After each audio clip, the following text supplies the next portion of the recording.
All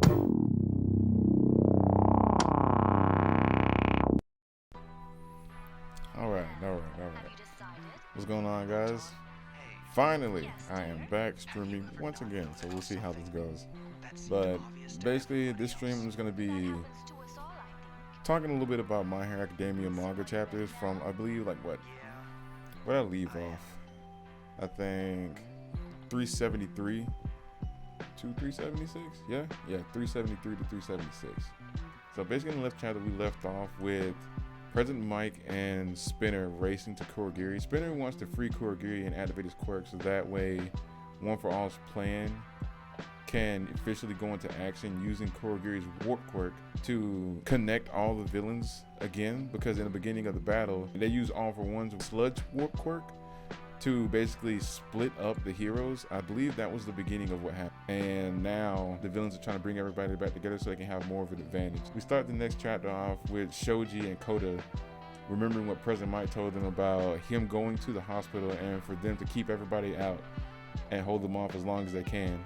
Shoji's about to get attacked from behind when the pig heteromorph guy from the last chapter stops his attacker, and he's like wondering if the way they're using their anger is the right way to use. The leader of the heteromorphic army is basically like this roach guy.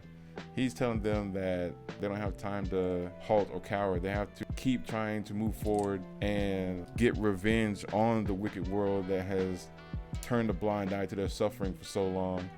He said, teach them the error of their ways. Think only about the abuse you've endured. The pig guy says, yeah, he's thought about it really hard. He's gotten beat up for no reason. That makes his blood boil every time he thinks about it.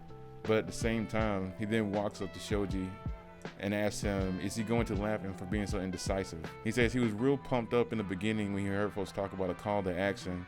They said staying silent would be siding with evil. Since the world turned their backs on them, it's their job to turn the world upside down. He heard about their rep, their messiah, being Spinner. And he remembers in his head when they asked, are they doing the wrong thing? And Spinner answered, don't care. So this right here, I believe this combined with Shoji's words have started to move the crowd. And this guy, it's basically the fear of hurting people who are innocent that's starting to sway his devotion to the cause. He then shouts out to the crowd, the whole world really? What does that even mean? I can't bring myself to hurt those folks in the hospital. Then the roach guy thinks to himself, the stupid octopus has really become a thorn in my side. He's talking about Shoji. He was talking about how they were using the radicalized passion of the heteromorphs to make a mighty meat shield, and their passion and fervor was meant to be the crux of their supremacy. He yells back at them and says, enough nonsense, don't stop to think. He wants them to keep moving like mindless drones. He keeps asking the crowd, why did they stop? It's the middle of a revolution. March forward and bring everything crashing to the ground. The pig guy then continues to talk, saying, was I really wrong about this? Should I have sat home and kept quiet? Shoji then responds, the feelings that made you rise up today were neither useless nor wrong. The ones who've hurt us haven't been drug out into the light. But you never stop thinking about all of it. You sure look like a bright, shining example to me. Let us use that light to change those who inflicted harm until they find themselves ashamed of their cruelty. So I really like the fact that Shoji's starting to get through to the crowd, because basically the heteromorphic army has stopped in their tracks and they're starting to question their own actions. They're even talking to the heroes rather than fighting everyone. Rocklock says that they need to provide reinforcements inside the hospital, and then we go to the next panel showing Spinner being blown away by President Mike's loud shout from the last chapter. The recording falls out of his hand and breaks, and he says, without All for One's voice or Shigaraki's voice, Kurogiri won't wake up. If Kurogiri is about to get taken back, I can only do what I have to do. So basically, President Mike is making the decision right now that Kurogiri or his friend Shirakumo may be beyond repair, and it's better if he ends him now rather than the villains get a hold of him and use his power to take advantage of the battlefield. Spinner is basically passed out on the ground thinking to himself, saying his mind is going blank and his body won't obey his commands, but he's this far. He has Kurogiri right in front of him. He says no one's coming to back him up. He can't wake up Kurogiri without the recording. And then he reflects on his life, saying the whole time my heart was totally empty. all the passion that got me worked up, got me to take a stand, made me think. All I wanted was to follow him until he could stand tall, and in reference to Shigaraki. Then he looks forward and we see the hand that Shigaraki used to wear over his face, which is interesting because like Spinner has a connection with this hand, because every time him and Shigaraki like hang out, for some reason Spinner has this hand. I remember in one of the past chapters, Spinner actually comforted Shigaraki and put the hand on his face to basically solidify that he's gonna be there for him. He is like allowed to be who he is. He is their leader. So I think that's pretty cool. But at the same time, I think it's weird that Spinner just had this hand on him throughout all of this, throughout his transformation, throughout his fight with Shoji, everything. He still had this thing on him and it wasn't damaged at all. President Mike then begins to run towards Kurogiri, saying that Spinner is grounded. If need be, this is supposed to be the last resort of the divide and conquer plan. Then he starts reflecting in his head, saying, Shirakumo, our old pal already lost his eye and his leg. Don't rip those good memories away from him. If you aren't Shirakumo anymore, then do us a favor and fade away and leave us with these memories. But if you are our old friend from back then, as he begins to do another shout, Spinner gets up and rushes towards Kurogiri's body, holding Shigaraki's hand. And then as he's placing it on his face, he says, you gotta save Shigaraki. Then President Mike yells out, Shirakumo. And in the next chapter, we see that Kurogiri is standing and he's awake, but like he has bits of like Shirakumo's face coming out. And President Mike looks distraught as Kurogiri then says, I am the protector of Tomoe Shigaraki. So basically, for those who don't know, Shirakumo and Kurogiri are basically the same person, but Shirakumo used to be President Mike and Eraserhead's best friend when they were students at UA. But apparently he died, and along the way, All For One got his hands on him and turned him into basically a Nomu-esque creature who basically works for him, named Kurogiri. But the heroes were trying to like break him from this mind control, and it seems to be even stronger than they could have imagined, because he still hasn't snapped out of it. And even now, after being he's basically gone through like some psychological therapy to try and like bring back Shirakumo. But even though he did break through for a short while, Kurogiri still seems to be the dominant personality. So it seems now that he's chosen which side he's going to be on, which this doesn't look good for the heroes at all. Because I mean, basically Kurogiri is just about to go to everybody and bring all the battles to one area, which the heroes really don't want, because they want to isolate Shigaraki All For One with Deku so they can finish the battle there. But if they bring everybody to one location, it's just going to be an all-out brawl apparently. Overall, 373 is pretty cool. I like the continuation of what's going on. My main thing that I think gave us the best outlook on what's going on in this chapter and like with the heroes right now is how Shoji's words from the past couple of chapters have started to reach through to the army. That's really good for the heroes in this sense, but with Kurogiri being awakened, that's not going to be that great of a deal in the first place. But I like to see like the people are starting to think for themselves rather than just being like a mindless mob moving forward for a cause that they might not even truly believe in. They're being manipulated, so they're finally starting to see that. And Shoji is given the chance to actually reach through to his people and lead them on a brighter path to equality and understanding. I can't say that I was surprised that Kurogiri became the dominant personality. I think the only thing about this that's kind of weird is the fact that after Spinner got knocked out by President Mike, even after him going through his quirk transformation where he went like his brain started slowing down, he basically became like a mindless monster. Even after all that, losing his senses, even though he was devoted to his cause, don't get me wrong, he got into the hospital, he did what he was supposed to do. But even after that, he still kept his senses. And after being knocked out by President Mike, he still was able to get the willpower to just get up and put this hand on Kurogiri's face as a last-ditch effort. I think that's kind of bold, but oh well, I guess. I'm curious to see what Kurogiri is going to do next, but I'm calling it. I think everybody's going to converge in one area and it's going to be like a brawl. I don't see how the heroes are going to get out of that. But let's go to the next chapter and see what's going on. All right, chapter 374. All right, so we start this chapter off with an American broadcaster talking about a massive cumulonimbus storm has sprung up over Japan and is growing rapidly. It may ride east of the jet stream and affect weather in North America. According to the weather broadcast, the current cause of repeating heat spikes and the combination of the low tropical pressure system in Japan's southwest has formed a unpredictable type of enormous infernal cumulonimbus cloud. She then says, can the flap of a butterfly's wings in Brazil really bring a hurricane about in Texas? Is it the fate of our superpowered society, which began with the single glowing of a baby, to descend into utter chaos? The power of a single man can change the world. I stand firmly opposed to the government decision, no, the world's decision to pander to All for One. So yeah, I think that's pretty cool, because then we're gonna go look at what's going on in America based off of the events in Japan. But the fact that people around the world are starting to take a stance on their own, I think is very interesting. Because apparently this is not, I mean, of course, this isn't with the script.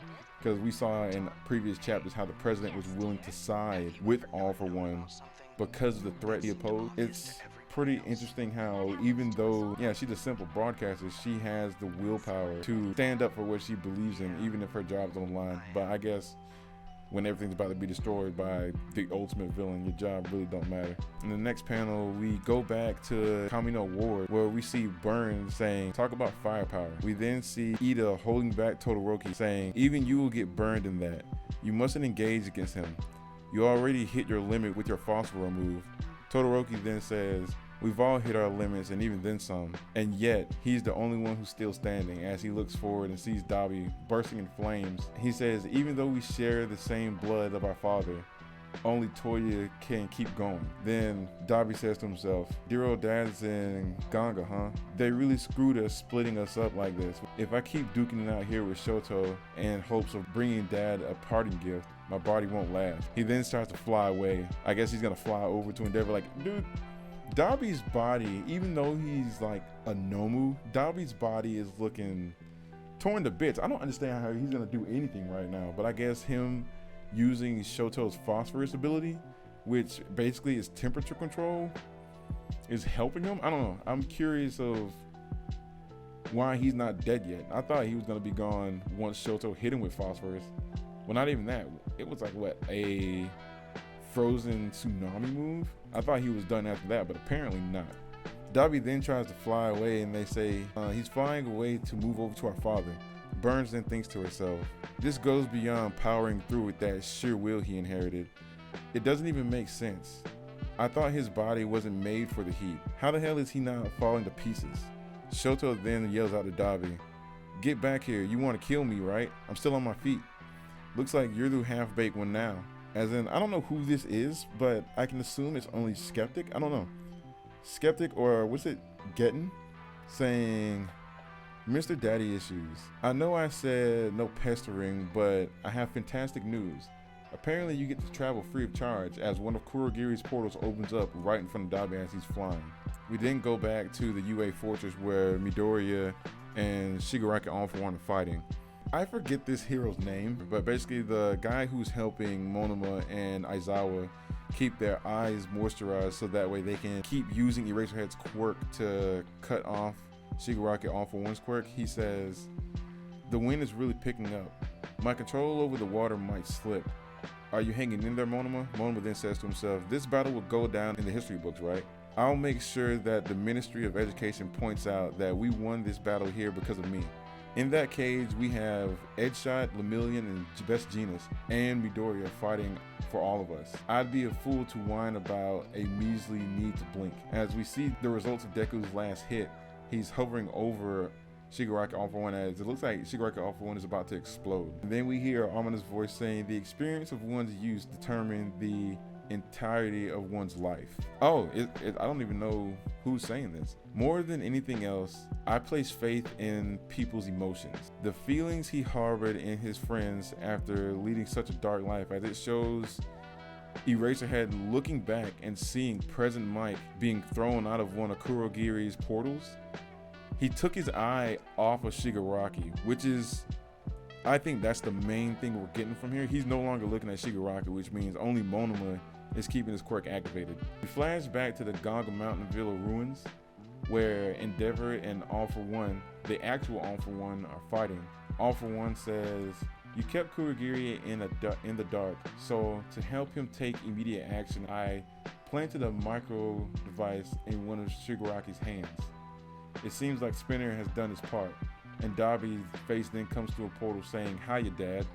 What's wrong?" Okay, so basically, I guess in the hand, that All For One's thinking like way too far ahead for this. I don't even know if Spinner knew that a micro device was in this hand. Even though he did put it on his face, I don't know, maybe he did, but I didn't hear anything about this.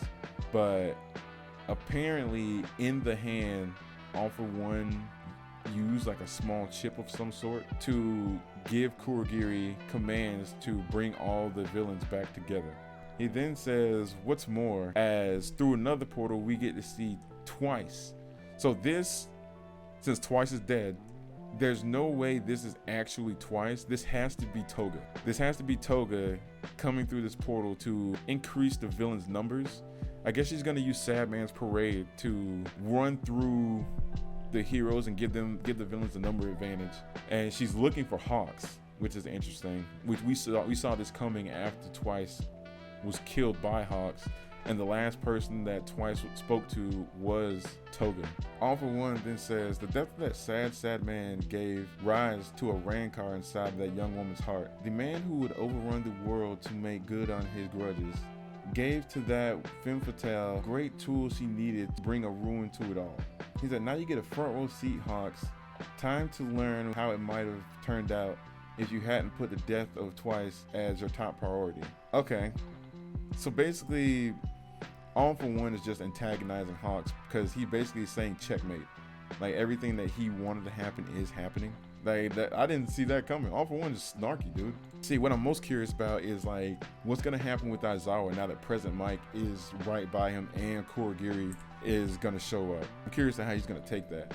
I mean, I'm not gonna lie. Like right now, it's looking pretty bad for the heroes because basically everything they didn't want to happen is going down. Dabi's right in front of Endeavor. Endeavor has one arm and he just got done fighting All For One. Dabi has a new ability which he stole from his brother. I have no idea what else Endeavor can pull out to even fight Dabi. Toga is on the battlefield, which means Ochako and Sue are probably lost. She's gonna use Sadman's Parade to just run rampant because the thing that was so crazy about Twice's ability was the only thing holding him back was his own mind frame, him being afraid to make too many copies because he would lose sight of himself. He wouldn't know which one would be the real him because before that's how he got the split on his head. So his ability, once he got past that, basically he could take out an entire like city with his ability. So now that the villains have that on their side in this war, even though the heroes prioritized getting rid of him, granted, killing him might have been the only way, not the best considering the like psychological mindset of some of these characters. Like he was already in a bad place, Toga's damaged, she was already in a bad place. Then she learned that her quirk evolution allows her to take people's abilities if she takes their form. Nah, it's not looking good. Like the heroes don't even have anything, any kind of backup really. Everything they did was on the front lines. All the kids are on the front lines. The acting like senior heroes are on the front lines. Deku's pulling all his stops on his end, but other than that, they don't have any other secret weapons. They don't have anything to pull them out of this, but it seems the villains are getting constant buffs, constant renewal throughout these battles. In the next chapter, we're going to Okuto Island where Ochako, Sue, and Toga were fighting. So just so you know, Sue, her hero name is Froppy, and Ochako's hero name is Uravity. I do not like Ochako's hero name, so I was going to call her Ochako, and I'm going to call Sue Sue. So basically Ochako and Toga are fighting, and Ochako's thinking to herself, her trick of concealing her presence is basically a type of misdirection. Still, it must be a complex and nuanced move. So there's got to be a limit to the amount of attackers she can evade at once. Keep on her with a sensory type hero and a group of at least 4 who can back each other up. Himiko Toga, get back here. As then Gang Orcus yells out, this big guy doesn't have hyper regen. The villain's numbers are thinning.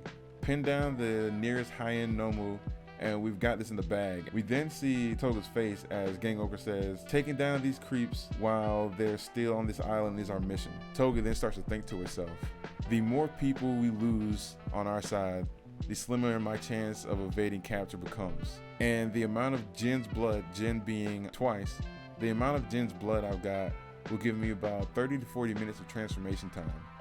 Sure, I can drink it down now and take back the number advantage, but the Sad Man's Parade would end on this isolated island. Even if we could turn things around here, I doubt they left boats docked on the island, which is our only way of getting away. Divide and isolate.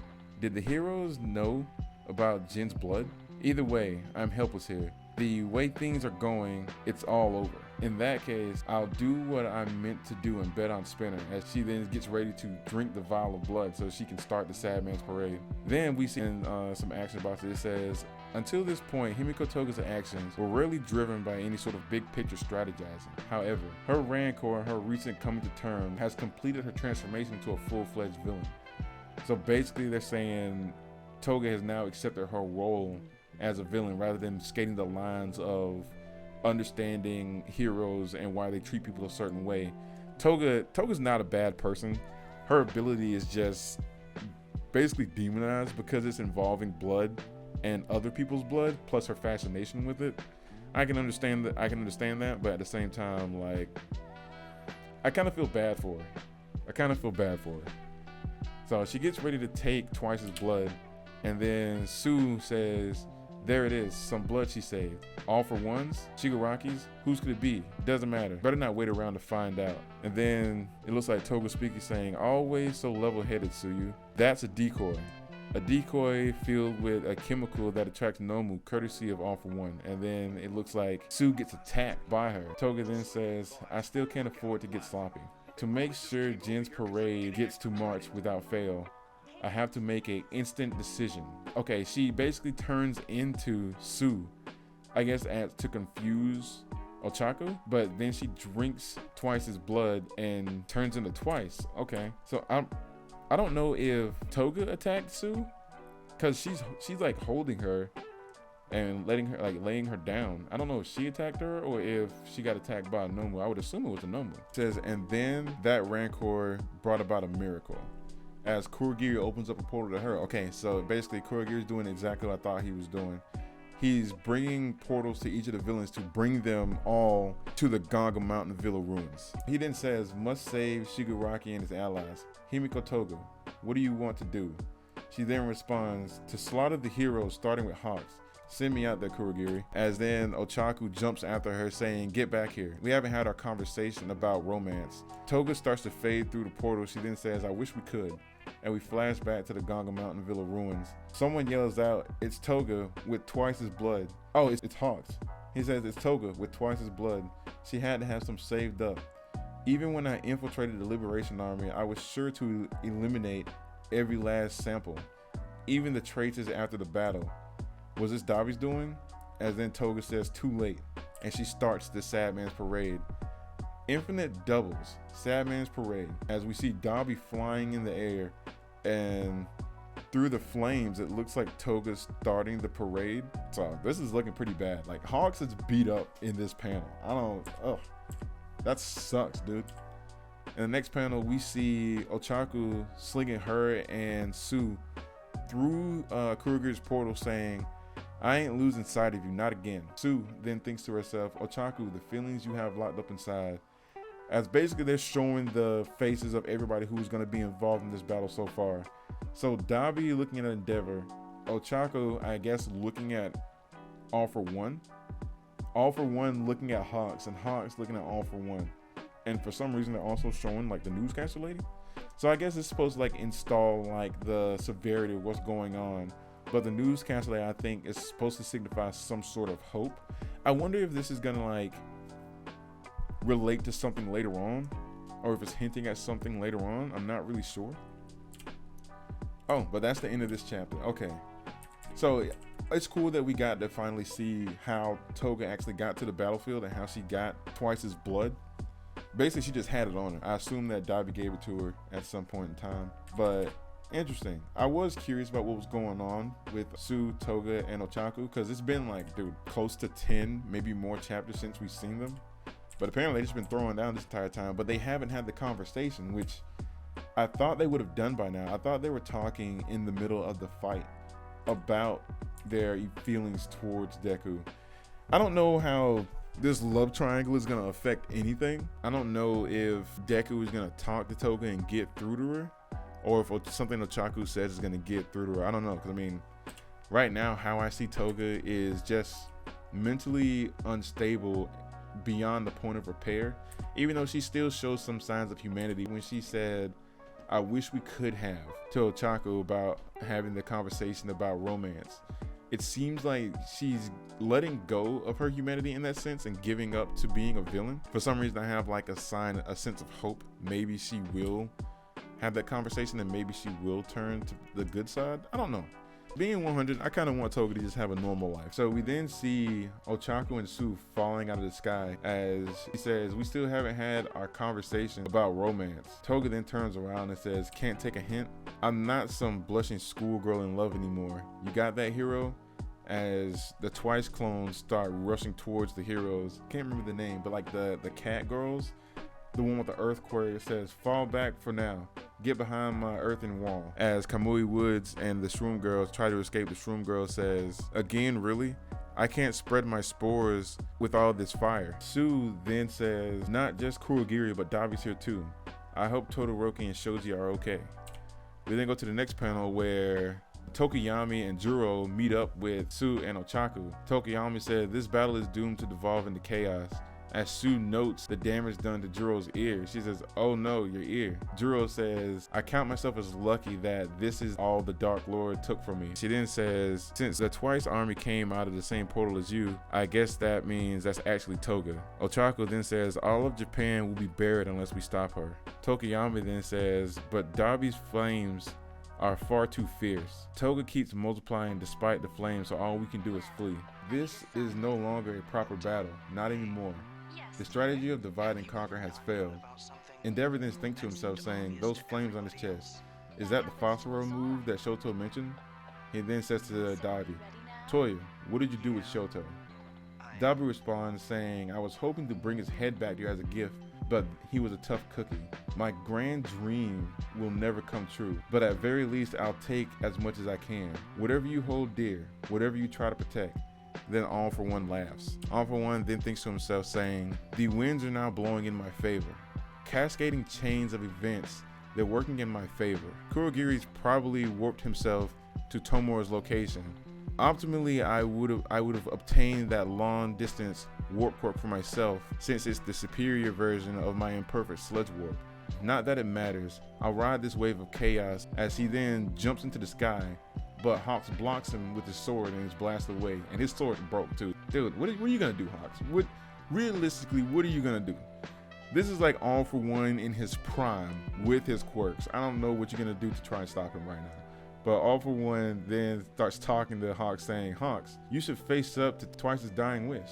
Hawks then responds saying, "We know that your rewind effect puts you on a timer, but you seem to be in an awful hurry, pal. Don't you have faith in Shigaraki, in that perfect body of yours?" As One For All then glares at him, saying, "So discerning. In the truest sense, that body is not yet complete. There's a reason why this version of me is essential." Hawks then yells out to Endeavor, saying, "Endeavor, the divide and conquer plan is a bust. Our allies can't battle in that nasty heat, and if we all fall here, the villains are gonna converge on Deku and Tomura. Please put a stop to Toya." As All For One then says, "Such a cruel command to that one-armed, half-conscious fellow. As you so nicely put it, defeating me post-haste is his mission here. Yeah, you tell him to abandon his duties." Hawks then tells him, "Enough bullcrap out of you. After all, you already lost once to our number one hero.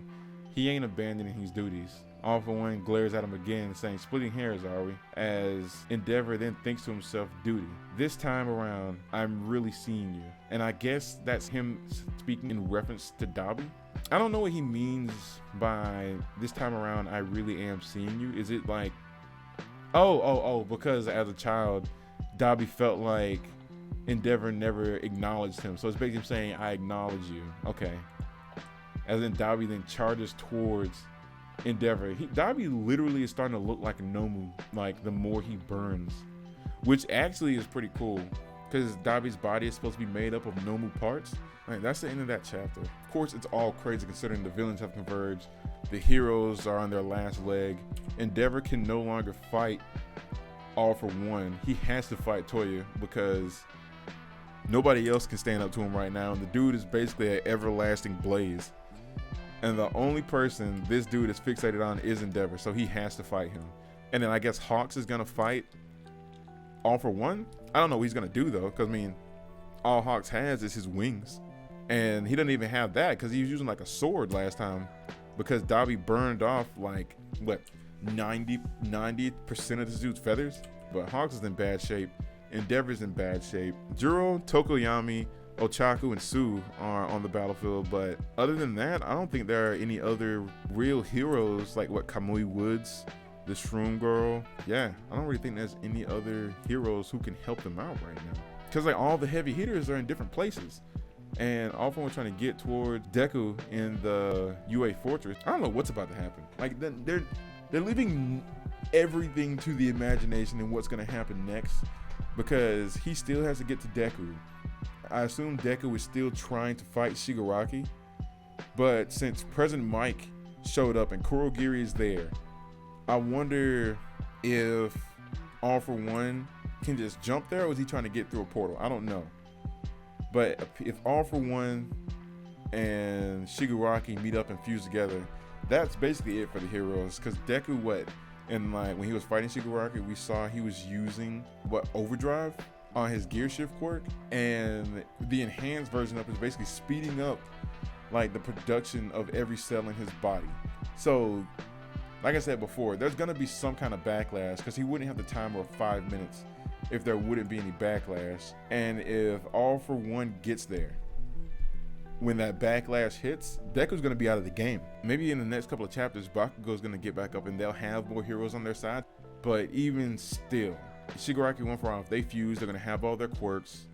I assume that Kurogiri, President Mike, and Aizawa are gonna be occupied. Monoma will no longer have Eraserhead's quirk. I don't know how long that'll be because they had to be touching right beside each other for them to use it for so long. Plus, Eraserhead his quirk isn't as strong without both eyes. So I don't know. But the one thing I am looking forward to, I want to see this fight between Dabi and Endeavor. It's about time. This has been a long time coming. I mean, Dabi's gonna lose. It's gonna happen. But will Endeavor take like a fatal blow?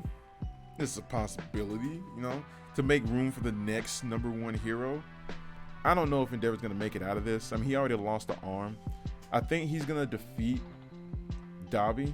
I think Dabi's probably gonna just burn out realistically, but that's what I'm looking forward to the most right now. My prediction, I think Endeavor's gonna take more damage. Will he die? I don't think he's gonna die. I think Toya's gonna burn out. Endeavor's gonna say his last words to Toya about how he apologizes for pushing him so hard and how he felt like he abandoned him. Dabi's not gonna care, and it's gonna end like that. He's gonna die. But I think Endeavor needs to stay around, him being the #1 hero, and also Shoto kind of needs him. Overall, I like this chapter. I like this chapter a lot. Like, even without anybody throwing a single punch, this chapter probably has the most activity in any of these past 4 chapters. Because now we're getting to the final act of My Hero Academia, truly. The war arc is supposed to be the final act, but now we're about to reach the climax. I plan on showing more manga stuff on my Twitch. Maybe like we do some gaming stuff and just talk about My Hero Academia, talk about what's going on. I'll read over some chapters some more and see if I can just find some more details to talk about, and then maybe like talk about some other manga that I have going on. I don't know if I'll make YouTube videos about other manga right now, but I want to start doing like some days where I just chat about things going on with manga and anime. So yeah, that'll be the end of the stream. I'll catch you guys later. Appreciate you stopping by, and Luminary Grand signing out. Peace, guys.